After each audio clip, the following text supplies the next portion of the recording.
c'est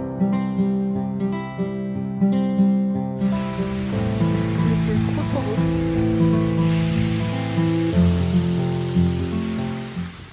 Hello, je suis ravie de vous retrouver pour cette nouvelle vidéo qui sera le Mid-Year Book Freakout Tag ou le Mid-Year Freakout Book Tag, je sais pas, il y a je ne sais combien de manières de le dire, ce tag sur Booktube.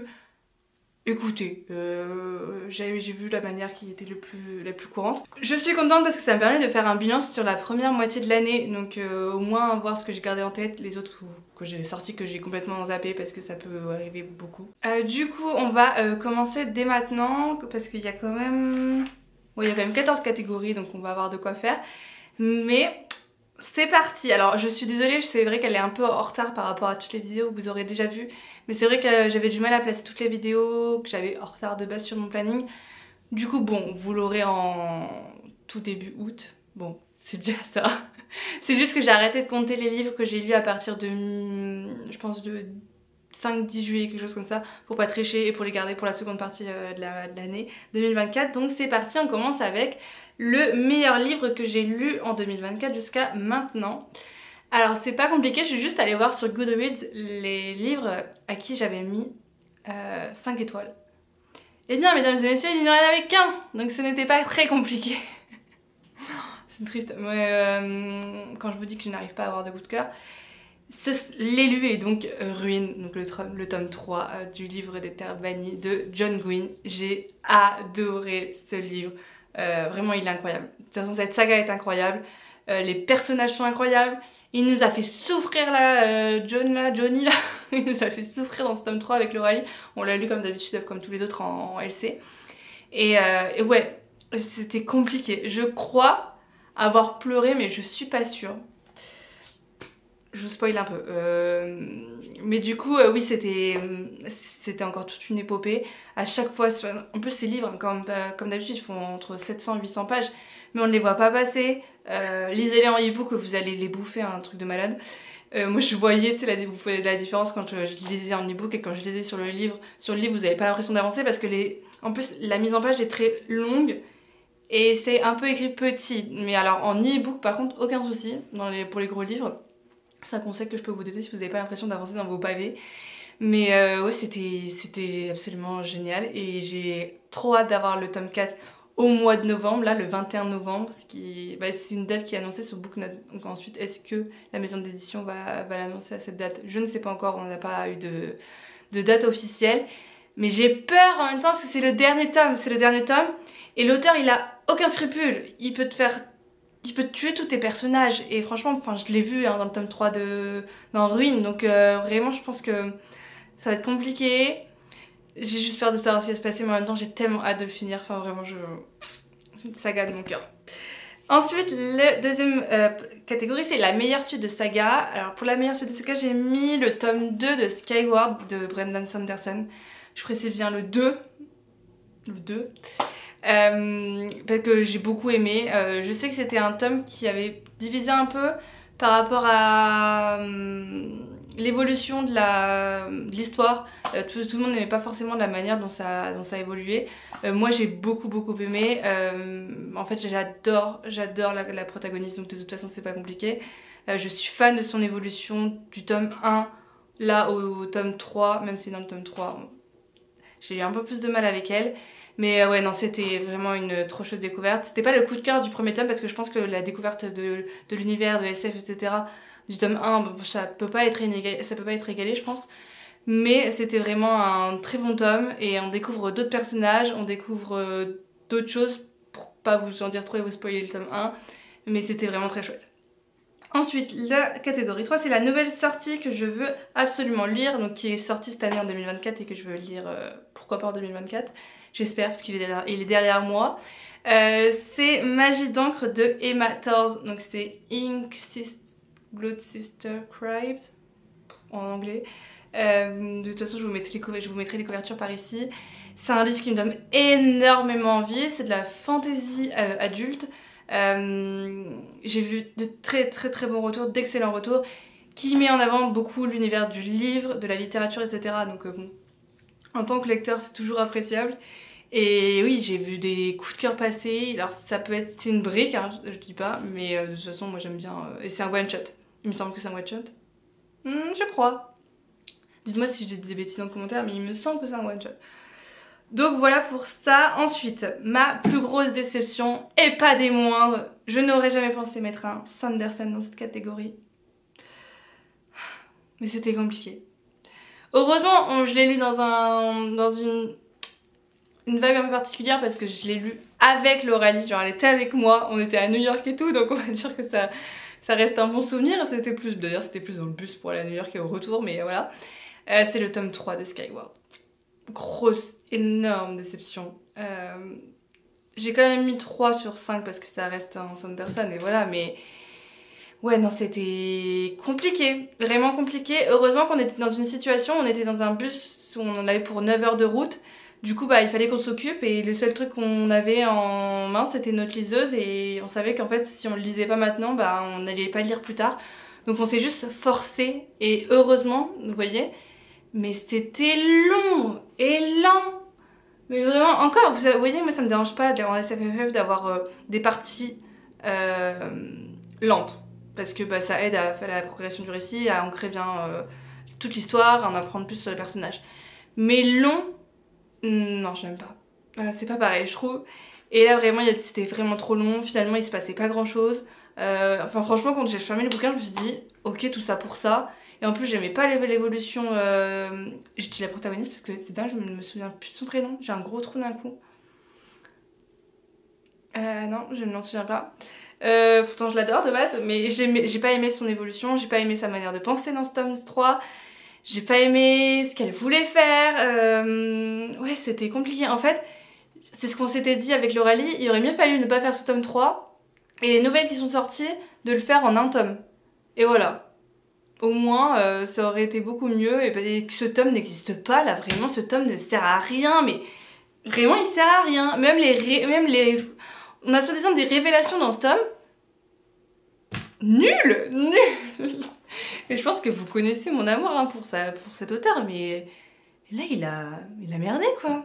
J'ai pas d'autre terme. Écoutez, j'ai l'espoir que le tome 4 remonte tout ça parce que vraiment j'y crois, mais il va falloir ramer hein, parce qu'il va falloir rattraper la chose. Hein. Ensuite, la plus grosse surprise, c'est pour ça que je vous ai dit j'ai mis au moins des trucs qui allaient jusque mi-juillet parce que j'ai quand même voulu mettre Super Méchant Débutant de John Scalzi que j'ai absolument adoré. Alors je vais pas vous en reparler là parce que j'en ai parlé en large, en long, en travers dans mon reading vlog, dans mon bilan lecture, sur Instagram, etc.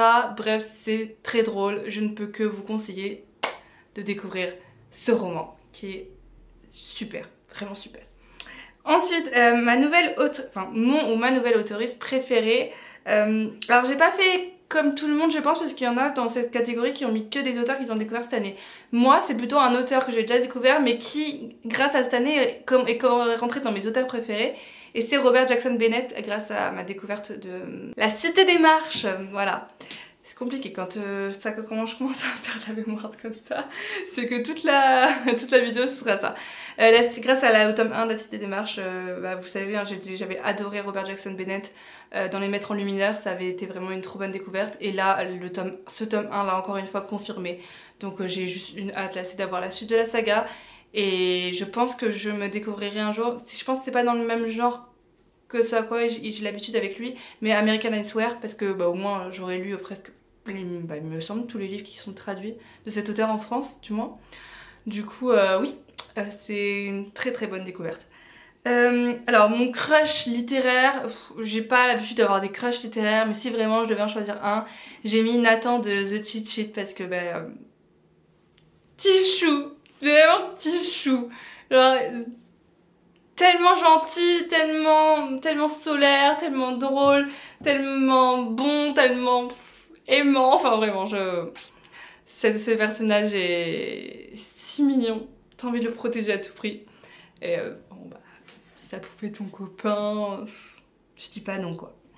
Ensuite mon personnage préféré, j'ai mis Corban du livre des terres bannies ou M-Bot de Skyward. Mbot, je sais pas si ça marche. Bon, c'est comme un personnage, hein, je suis désolée, mais bon. Je pense que ça marche parce que c'est une intelligence artificielle de base. Mais il est extrêmement drôle. Enfin, vraiment, s'il n'était pas là, j'hésite avec Monstre Limace. Mais je crois que j'aurais abusé si j'avais mis Monstre Limace. Mais si Mbot n'avait pas été là de toute la saga, je pense que je l'aurais pas apprécié autant. Donc vraiment, bah, c'est Mbot quoi. Et Corban, parce que j'adore son évolution. On le suit depuis qu'il est tout jeune et le voir grandir comme ça, passer par tout ce qu'il a vécu, des épreuves horribles, voir tous les gens qu'il a vécu et malgré tout continuer à se battre. Enfin, j'ai beaucoup d'admiration pour ce personnage et j'ai trop hâte de voir comment ça va se finir pour lui. Dans le tome 4, voilà. Ensuite, bah, le livre qui m'a fait pleurer, bon bah, voilà, je vous l'ai spoilé tout à l'heure, bah, c'est Ruine, le tome 3 du livre des Terres Bannies de John Gwynne. Voilà, parce qu'il n'a aucun scrupule à te tuer tes personnages préférés. Soyez prêts. C'est tout ce que j'ai à dire. Ensuite, un livre qui m'a rendue heureuse, ça j'ai réfléchi, pour ne pas remettre Super Méchant Débutant. Je me suis dit ça m'a rendue heureuse parce que c'était un peu nostalgique, du coup j'ai mis le Gardien des Cités Perdues, le tome 1 en roman graphique qui est sorti chez Lumen en début d'année. Ça me fait trop bien de retourner dans cet univers, vraiment ça m'a redonné envie de continuer cet univers. Et je sais pas, c'est un univers un peu doudou et tout et on s'y sent bien, vous voyez, c'est comme un peu les univers, la Nevermore, on s'y sent juste bien, donc je choisis celui-ci. Ensuite, un livre acheté, le livre que j'ai acheté qui est le plus beau de cette année. J'ai réfléchi longtemps, je suis partie quand même sur une édition Fairyloot parce que bon, voilà, il n'y a pas photo. Mais il y en a un qui m'a sauté direct aux yeux parce que je me suis dit, franchement lui, incroyable de tous les côtés. Enfin vraiment, ils ont fait un travail fou dessus. Du coup j'ai choisi The Crimson Moth et encore je vous dis ça mais normalement j'aime pas les personnages sur les couvertures mais celle-ci, enfin cette femme est magnifique. Moi de toute façon les femmes avec les cheveux roses, Évangéline, on ne pense pas à toi, je les trouve magnifiques. Donc voilà, il y a du foil juste ici, avec le jaspage, avec les papillons. Ensuite, je vous le remontrerai rapidement, hein, sachant que vous l'avez déjà vu si vous me suivez. Il y a une jaquette réversible comme ça pour ceux qui sont moins fans des personnages. Sur les couvertures, hop, le hardback nu est comme ça, magnifique avec un papillon de nuit. J'aime pas les papillons de nuit, je les trouve moches dans la vraie vie, mais là c'est très beau. Voilà, même derrière, incroyable. Et les end pages aussi, parce que bah, y a les personnages, j'adore les fan art. En plus il y a du foil aussi également ici. Et bah c'est les mêmes de l'autre côté, mais magnifique. Enfin vraiment cette édition est incroyable. Il y a une lettre de l'autrice également, que je n'ai, donc du coup je l'ai toujours pas lu, hein, mais je pense que vous vous en doutez. Et je sais plus s'il y a une carte, non il n'y a pas de carte. Mais bon. Et après t'as des petites ouvertures de chapitres qui sont avec un petit papillon, just ici. Donc voilà pour l'édition que j'ai choisie et que je lirai j'espère cette année. Croise les doigts.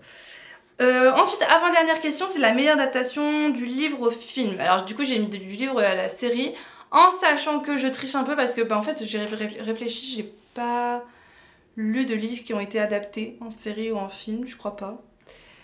Du coup j'ai triché, j'ai juste mis un livre qui a été adapté en série mais je n'ai pas lu le livre et j'ai mis du coup la série My Lady Jane qu'on a regardé avec Lauralie quand on était à New York, qu'on a adoré. Mais alors on a trouvé certaines scènes un peu cringe, très cringe, mais en même temps ça va avec l'humour de prison qui est présent dans la série et ça marche bien et ça se bouffe, mais vraiment enfin vous avez juste envie c'est d'enchaîner les tomes et puis vous attachez très vite aux personnages principaux.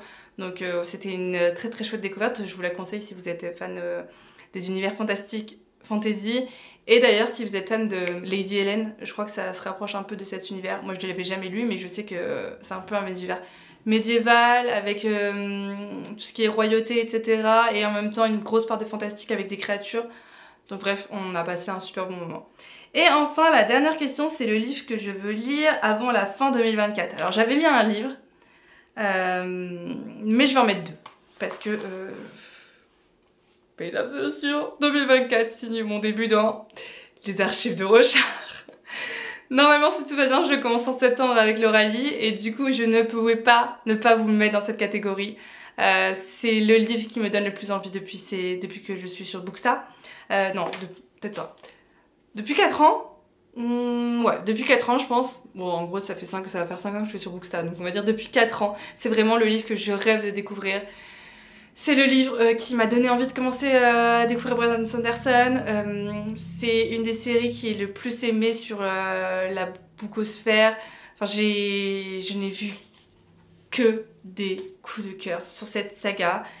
En sachant qu'il y a le tome 5, je crois, qui sort en VO là, et pour clôturer la première partie des archives de Rochard en décembre. Donc ouais, je pense que c'est le moment de me lancer.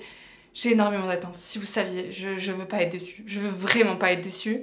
Et j'espère que ce sera pas le cas. Parce qu'en plus, là, on a du boulot, vous voyez. Enfin, comme tous les tomes VO ont été séparés en 2 en France. Parce que ça faisait quand même pas mal. Je pense que ça fait presque 800 pages. Non. Bah, c'est des semi-poches. Moi, je les ai en semi-poche et je pense que ça fait 700, 800 pages, quelque chose comme ça par tome. Heureusement que ça a été séparé en 2. Mais oui, j'ai extrêmement hâte et puis je vous en dirai des nouvelles. Voilà, j'espère qu'il sera dans mes coups de cœur à la fin de l'année.